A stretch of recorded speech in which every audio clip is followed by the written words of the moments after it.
Bismillahirrahmanirrahim. Assalamualaikum warahmatullahi wabarakatuh. Berita Al-Hijrah 14 September bersama saya Adi Akmal Shahrom dan berikut tajuk utama malam ini. Wanita dilarikan sekumpulan lelaki. Juga tunggakan alaun imam Bilal dilunaskan.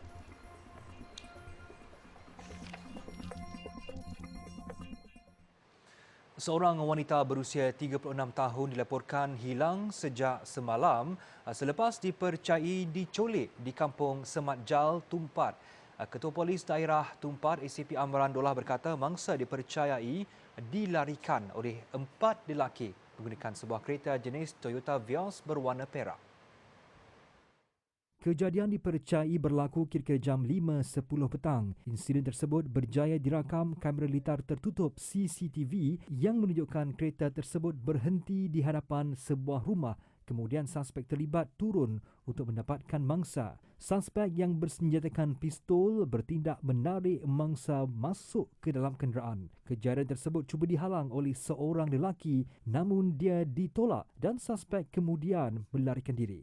Amran berkata kes tersebut masih dalam siasatan dan orang ramai yang terjumpa kenderaan terbabit diminta menghubungi pihak polis. Beliau juga memohon kerjasama orang ramai untuk tidak membuat spekulasi yang boleh mengganggu siasatan. Rakaman wajah menerusi kamera litar tertutup CCTV membawa kepada intipan dan penangkapan 2 lelaki yang aktif memeras ugut dan menyimbah cat melalui sindiket Ahlong Cyber.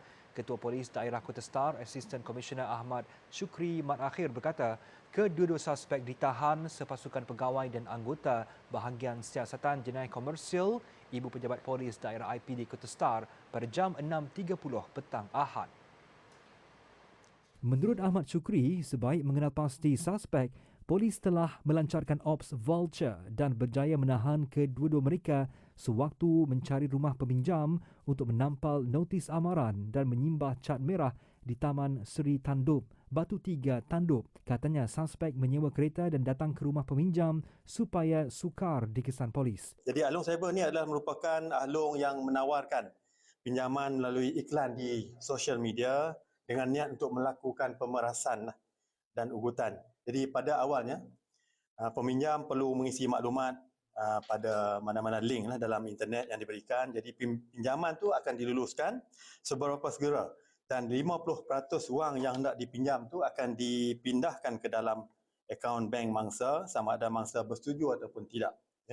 Jadi peminjam dipaksa untuk membuat bayaran lebih daripada 4 kali ganda daripada jumlah pinjaman.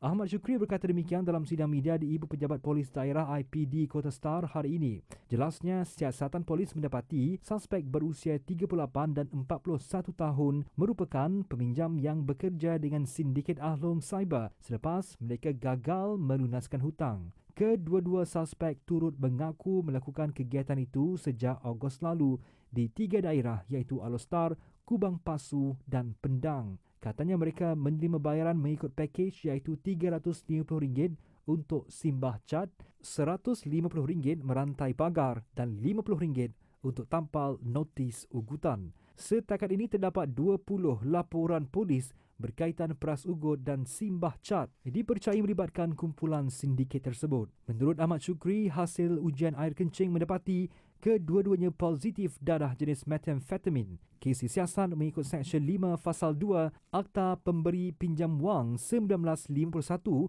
kerana menjalankan aktiviti pemberi pinjaman tanpa lesen serta disiasat mengikut Seksyen 427 Kanun Kesiksaan kerana melakukan khianat. Sementara bagi kesalahan dadah, kes disiasat mengikut Seksyen 12 Fasal 2 Akta Dadah Berbahaya ADB 1952.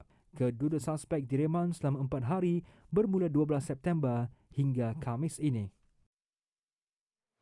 Seorang pemandu kereta jenis Proda Myvi yang tular memandu dalam keadaan hayal sehingga menyebabkan nahas membabitkan 5 kenderaan di Lebuh Raya Utara Selatan PLAS Jun lalu mengaku salah atas 2 pertuduhan berkaitan dadah. Tertuduh Munzir Azmir Abdul Rahim, 28 tahun, membuat pengakuan itu selepas 2 pertuduhan terhadapnya dibacakan secara berasingan di Mahkamah Magistrat Rembau.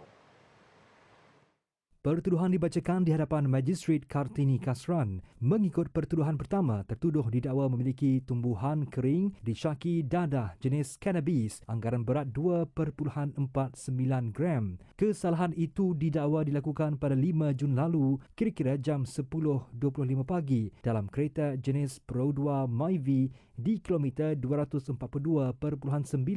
Lebuh Raya Plus arah selatan. Berikutan itu, tertuduh telah melakukan kesalahan di bawah Seksyen 6 Akta Dadah Berbahaya 1952, Akta 234. Atas kesalahan itu, Magistrat menjatuhkan hukuman denda RM3,200 dan sekiranya gagal bayar, tertuduh bakal dikenakan 10 bulan penjara. Manakala bagi pertuduhan kedua pada tarikh yang sama, kira-kira jam 11.30 pagi, tertuduh didakwa telah memberi kepada dirinya sendiri dadah jenis 11-0-Deta-9 Tetrahydrocannabinol 9 Carboxylic Acid. Jadi dituduh melakukan kesalahan itu di Pejabat Narkotik Ibu Pejabat Polis Daerah IPD Rembau. Berikutan kesalahan itu, tertuduh didakwa mengikut Seksyen 15 Fasal 1-A Akta Dadah Berbahaya 1952. Bagi pertuduhan tersebut, Magistrat menjatuhkan hukuman denda RM2,800 dan sekiranya gagal bayar, tertuduh bahkan dikenakan 8 bulan penjara. Selain itu, tertuduh turut dikenakan 2 tahun pengawasan Agensi Anti Dadah Kebangsaan AADK. Jun lalu tular rakaman kamera papan pemuka kemalangan membabitkan 5 kenderaan yang dimuat naik di media sosial. Media melaporkan seorang pemandu kereta Myvi dipercayai positif dadah, hilang kawalan dan terlibat dalam kemalangan tersebut. Kerajaan Negeri Terengganu melunaskan tunggakan allowance berjumlah RM244,925 kepada 12 imam dan bilal Masjid Mukim negeri itu yang disekat mulai 2005 hingga 2018 oleh sebab yang tidak dapat dielakkan dalam keadaan tertentu. Menteri Besar Terengganu Datuk Seri Dr. Ahmad Samsuri Mokhtar berkata, ahli Majlis Mesyuarat Kerajaan Negeri bersama pasukan telah berusaha untuk mengembalikan hak tunggakan kepada para imam dan bilal tersebut. Menurutnya, ada sesetengah imam dan bilal terlibat telah pun meninggal dunia dan waris mereka dibenarkan untuk mengambil tunggakan allowance berkenaan bagi pihak penama. Katanya, institusi masjid perlu menjadi contoh yang terbaik kepada institusi-institusi lain selain dijadikan pusat rujukan kepada masyarakat setempat. Tunggakan ini tunggakan lama. Akibat daripada sebab-sebab tertentu, mereka telah dinafikan hak mereka untuk menerima allowance. Ada yang sebegitu lama, sejak daripada 2005 lagi sehingga tahun 2018. Dan ada yang tempoh yang berbeza-beza lah, sebab itu jumlahnya tidak sama. Jadi Kerajaan Negeri tengah mengambil inisiatif untuk melihat di manakah penafian hak mereka ini telah berlaku dan kita membetulkan keadaan. Beliau berkata kepada media selepas menyempurnakan majlis penyerahan allowance tunggakan imam dan bilal Masjid Mukim Negeri Terengganu di Wisma Darul Iman hari ini. Sementara itu, penerima melahirkan rasa syukur atas usaha mengembalikan hak mereka. InsyaAllah dengan adanya duit yang kerajaan bayar sekarang ini, insyaAllah dapat nanti, insyaAllah saya akan buat sambungan tempat mengaji Quran di kawasan rumah saya yang telah lama tertunggak dah 8 tahun dah. Saya duk buat sendiri tempat budak-budak mengaji. Sekarang ni ada 18 orang sekitarnya. Saya bagi khidmat saya kepada masyarakat anak-anak untuk baca Quran secara saya sendirilah. Setelah tahu tu, pertama sekali kita nak ucap syukurlah kepada Allah Subhanahu Wa Taala sebab kita dapat rezeki kita balik, hak kita. Jadi kita hak niat mula-mula sekali tu nak buat makan sikit nak buat makan untuk syukur-syukuran lah. Sementara itu, Datuk Seri Ahmad Samsuri berkata terdapat 509 buah masjid di negeri Terengganu yang menjadi pusat serta syiar Islam. Sumbangan itu katanya kerajaan negeri telah memberikan peruntukan kewangan kepada institusi masjid untuk melantik beberapa orang imam dan bilal bagi setiap masjid agar pentadbiran masjid berjalan lebih sempurna. Pasaran hartanah meningkat.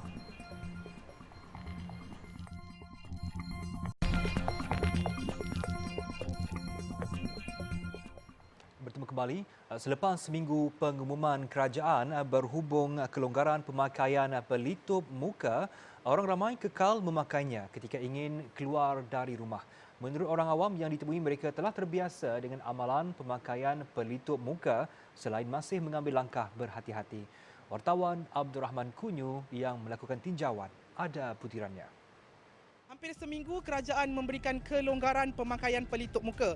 Tetapi rakyat Malaysia terus memilih untuk memakai pelitup muka ini terutama di kawasan dalam bangunan. Adakah mereka memilih untuk memakai pelitup muka ini kerana risau faktor kesihatan atau takut mendapat persepsi negatif dari orang sekeliling?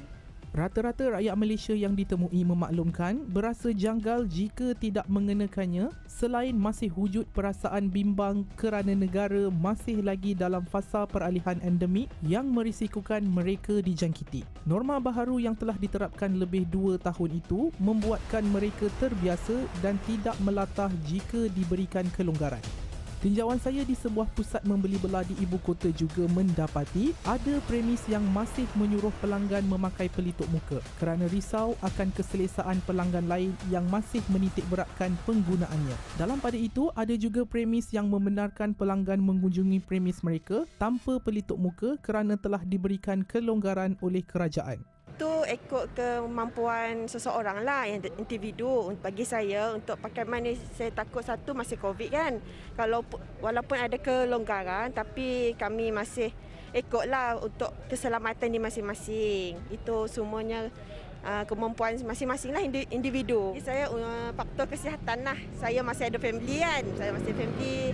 Lepas tu untuk keselamatan dia masing-masing lah. Pilihan kan, kerajaan dah beri kelonggaran. So saya rasa tak ada masalah untuk pakai ke tak pakai. Dan kalau orang yang masih takut-takut dekat luar sana, mestilah dia orang nak jaga kesihatan orang. So dia orang terpaksa memakai tanpa ada apa-apa kompromi kat situ lah. Saya rasa benda tu tak ada masalah. Yang teruknya kesihatan tu lah yang penting untuk kita jaga kan. Kalau mungkin kalau tak kena kat kita, kita bawa kena kat orang lain, ialah antibody lain-lain kan. So mungkin kesihatan tu lah yang penting. Saya rasa persepsi orang ni tak penting sangat pun.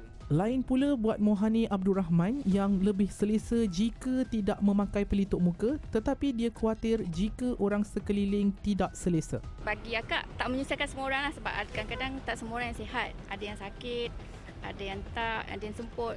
So bagi yang semput tu memang memerlukan oksigen sepenuhnya lah. Satu perkara yang bagus lah. Pada pendapat akak itulah persepsi masing-masing. Sebab ada yang beranggapan untuk kesihatan di sini, untuk keselamatan dan kesihatan di sini lah. Untuk akak okey. Akak akan tak pakai mask pun tengok keadaan lah. Kalau orang ramai, akak akan pakai mask. Kalau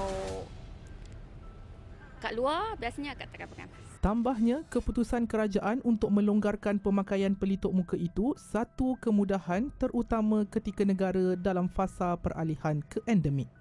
Hasil tinjauan saya selama 1 jam di ibu kota, rata-rata rakyat Malaysia kekal memilih untuk memakai pelitup muka kerana takut dijangkiti dan menjangkiti. Dalam pada masa yang sama, mereka kekal memakai pelitup muka ini kerana masih ada premis yang mewajibkan pemakaian pelitup muka berkenaan. Tidak dapat dinafikan, mereka juga takut persepsi negatif daripada orang sekeliling jika tidak mengenakannya. Laporan Abdul Rahman Kunyu untuk Berita Al-Hijrah. Aktiviti pasaran hartanah mencatatkan prestasi yang lebih baik dengan lebih 188,000 transaksi bernilai 84 bilion ringgit dicatatkan pada separuh pertama tahun 2022. Timbalan Menteri Kewangan 1 Datuk Muhammad Sahar Abdullah berkata, peringkatan itu melibatkan semua subsektor hartanah seperti kediaman, perdagangan, industri, pertanian dan tanah. Ujarnya, nilai transaksi yang dicatatkan pada separuh pertama 2022 itu merupakan peningkatan lebih 30% dari segi bilangan dan nilai berbanding tempoh yang sama tahun lepas. Sementara itu, kadar segmen tidak terjual siap dibina atau dikenali sebagai overhang juga menunjukkan prestasi lebih baik untuk tempoh 6 bulan pertama 2022 dengan penurunan marginal bilangan. Di segmen tidak terjual siap bina pula atau lebih dikenali sebagai overhang, lebih 34,000 unit kediaman bernilai 21.7 bilion ringgit Malaysia direkodkan. Situasi overhang bertambah baik dengan penurunan marginal bilangan dan setiap satu pada 7.5% dan 4.5% berbanding separuh kedua tahun 2021. Bagi mengawal situasi tersebut, kerajaan telah melaksanakan mempelbagaikan inisiatif dengan mewujudkan program pemilikan rumah Home Ownership Program HOPE, inisiatif pembiayaan perumahan Malaysia melalui iBiaya, skim jaminan kredit perumahan, skim rumah pertamaku SRP dan skim baru Rent to Own RTO yang dilihat mampu membantu pembeli rumah terutama daripada kumpulan B40 dan M40. Beliau berharap situasi overhang kediaman akan terus terkawal dan bertambah baik pada masa akan datang. Datuk Muhammad Shahar berkata demikian pada Majlis Pelancaran Laporan Pasaran Harta separuh pertama tahun 2022 di InSpan. Laporan itu disediakan oleh Pusat Maklumat Harta Tanah Negara (NAPIC), agensi di bawah Jabatan Penilaian dan Perkhidmatan Harta JPPH. Program Tanggungjawab Sosial Korporat CSR Hijrah Prihatin diteruskan. Kali ini dua keluarga yang kurang bernasib baik di sekitar Sepang disantuni. Kedua-dua keluarga berkenaan ditimpa nasib yang sama iaitu mempunyai ahli keluarga yang lumpuh.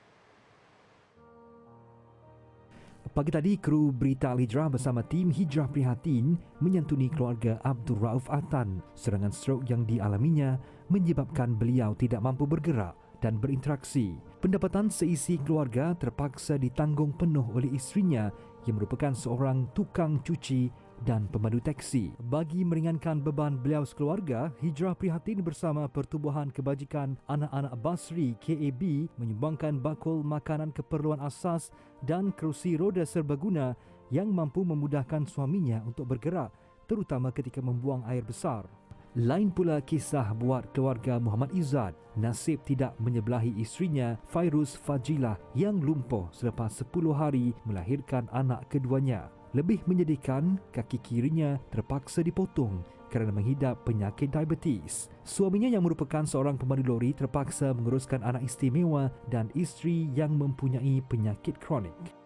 Dulu dah stroke tu dah boleh sikit. So saya dah boleh jalan-jalan lah. Nak keluar daripada bilik, keluar ke ruang tamu. Tapi sekarang dah tak ada kaki, saya dah tak boleh buat apa lah. Memang sepenuh masa tak kati je. Anak saya yang sulung ni pun dia OKU juga. Dia masalah pembelajaran. Saya kuat ni tu asbab saya lah ada. Kalau tak ada, saya tak tahu saya tak kuat.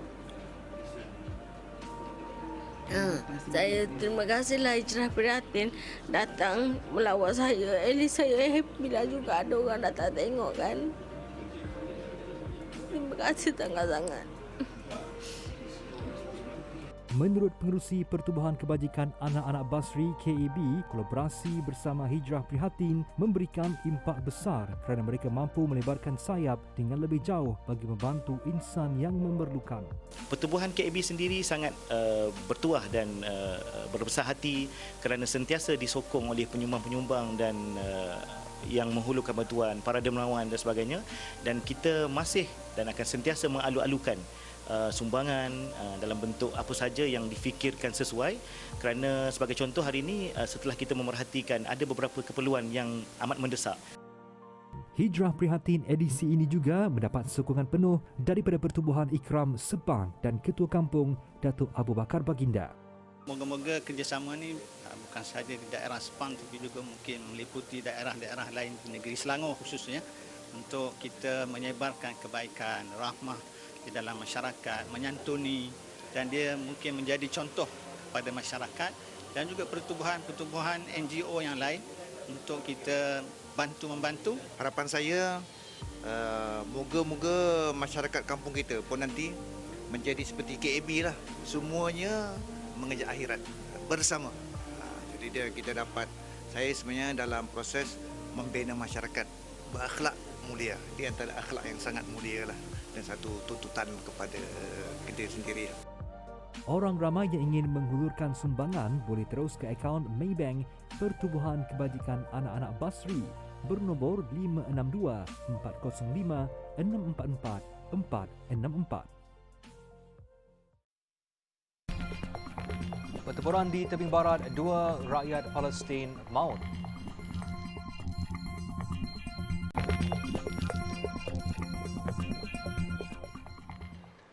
kembali. Seorang askar Thailand menembak rakannya sehingga menyebabkan 2 maut dan seorang lagi cedera dalam kejadian tembakan di sebuah kamp tentera di Bangkok. Yong Youth Mung Korn Kim, seorang kerani di Kolej Tentera Diraja Thai, menembak 3 askar lain sekitar jam 8.45 pagi waktu tempatan pada Rabu. Menurut timbalan Jurucakap Polis Negara Kisana Patanacharoen, sejurus kejadian, lelaki berusia 59 tahun itu cuba melarikan diri tetapi kemudian menyerah diri sekitar jam 10 pagi.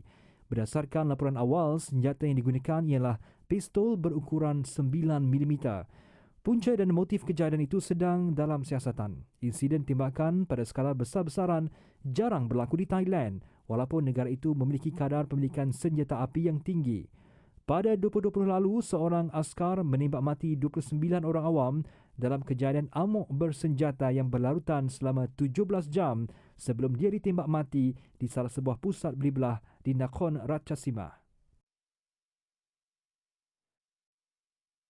Sekurang-kurangnya 100 tentera Armenia dan Azerbaijan terbunuh dalam pertempuran yang berlaku di sempadan sejak 2 tahun lalu. Pertempuran itu adalah yang terburuk sejak berakhirnya konflik pada 2020 antara kedua-dua negara bekas Republik Soviet itu yang dikaitkan dengan wilayah Nagorno-Karabakh sehingga menyebabkan lebih 6,500 maut melibatkan kedua-dua pihak. Gelombang terakhir pertempuran ke atas wilayah Azerbaijan yang diduduki penduduk Armenia itu berakhir dengan gencatan senjata yang menyaksikan Rusia bertindak sebagai orang tengah. Kementerian Pertahanan di Baku berkata 50 anggota tentera Azerbaijan terkorban akibat provokasi besar-besaran Armenia, manakala Armenia sebelum ini melaporkan kematian sekurang-kurangnya 49 tenteranya. Rusia berkata pihaknya berjaya mencapai persetujuan untuk melaksanakan gencatan senjata antara kedua-dua pihak. Bagaimanapun, Azerbaijan menuduh Armenia melanggar gencatan senjata susulan pertempuran berlarutan sepanjang malam yang mencetus konflik lebih besar. Dalam pada itu, Setiausaha Negara Amerika Syarikat Anthony Blinken memanggil pemimpin kedua-dua negara semalam dan mendesak supaya menghentikan pertempuran serta-merta melalui penyelesaian damai antara kedua-dua negara. 2 rakyat Palestin dan seorang tentera Israel terbunuh dalam pertempuran di tebing barat berhampiran Jenin. Insiden itu berlaku selepas tentera Israel memintas 2 lelaki yang dilihat menghampiri pusat pemeriksaan Jalameh, utara Jenin sebelum mereka berbalas tembakan.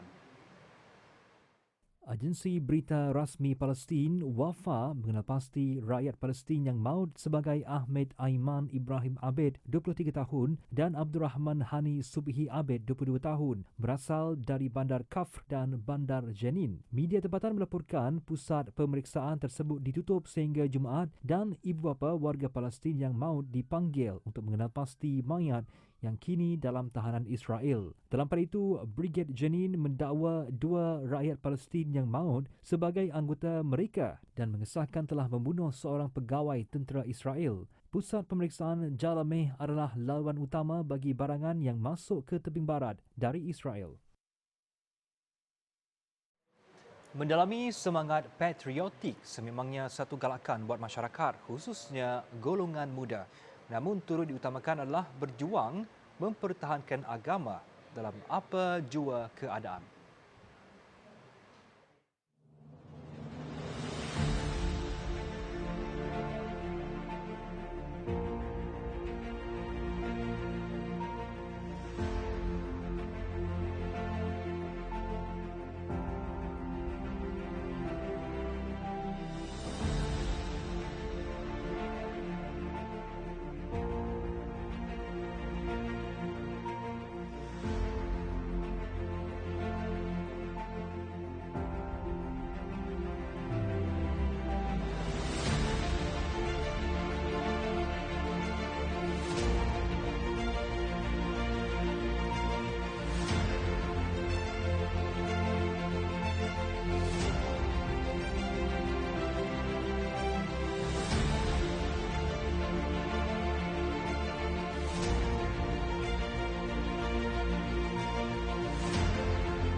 Sekian berita Al-Hijrah. Jangan lupa ikuti kami di platform media sosial seperti Facebook, Instagram, Twitter, YouTube dan TikTok, juga alhijrahnews.com untuk lagi berita-berita pilihan dan eksklusif.